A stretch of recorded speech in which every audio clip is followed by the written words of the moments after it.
Hey, what is up guys, Woo here, and let's just jump straight into this video. I love My Hero Academia, and you probably do too. I mean, it's the best anime, in my opinion, of all time, but you know, that's a video for a complete other day. I decided to rewatch My Hero Academia recently, and I saw my favorite scene in the entire anime and manga, and I decided to make a whole entire video on it.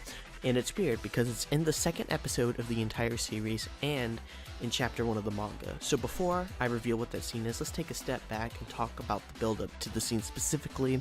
Now, I want to make this clear, there are going to be spoilers for the first 2 episodes of My Hero Academia along with the first chapter of My Hero Academia. So if you haven't seen it yet, watch that and then come back to this video. So let's just jump straight into this.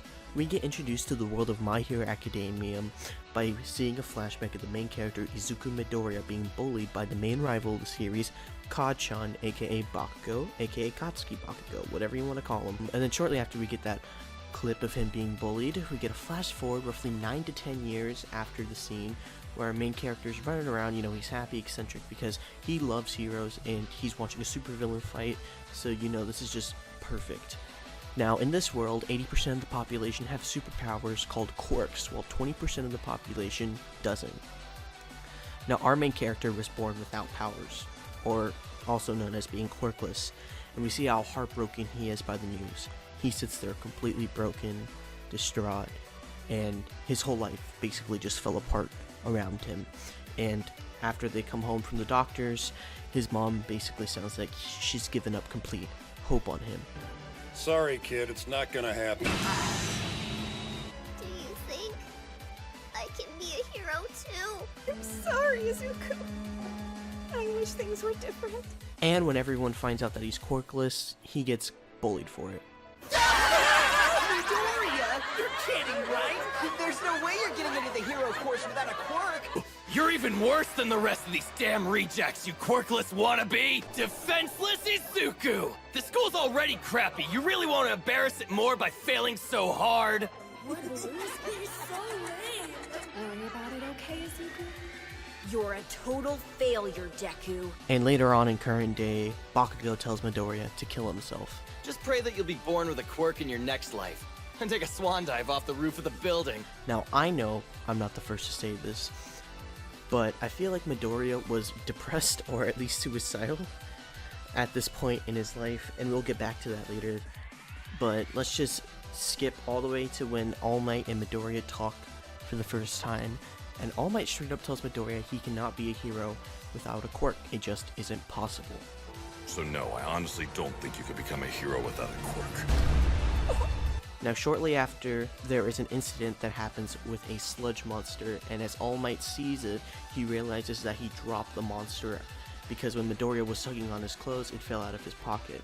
Midoriya walks there subconsciously, and he sees the villain and runs towards the monster when the heroes wouldn't do anything and tries to save Kacchan.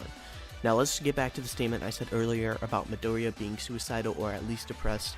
I feel like he went towards the sludge monster for more than just one reason. Yes, he went because he just couldn't control his thoughts, but at the same time I feel like he also went because he thought to himself, if he died right here, right now, he would be considered a hero for trying to save someone else's life when no one would. Now, after that confrontation between Midoriya and the sludge monster comes my favorite scene. Play the clip. Young man, you too can become a hero.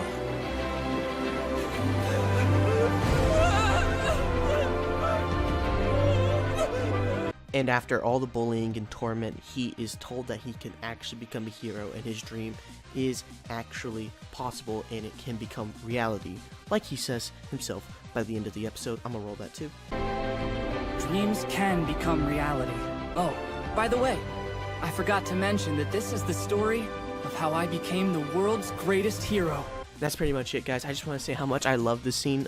So I'm also going to play another clip of me crying or trying to hold in the tear while I record myself watching the episode, so I'm going to roll that too. Young man, you too can become a hero.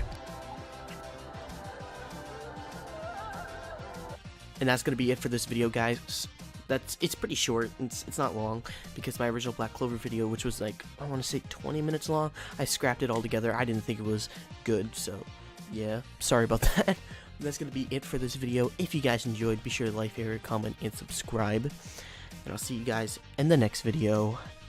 And as always, peace out.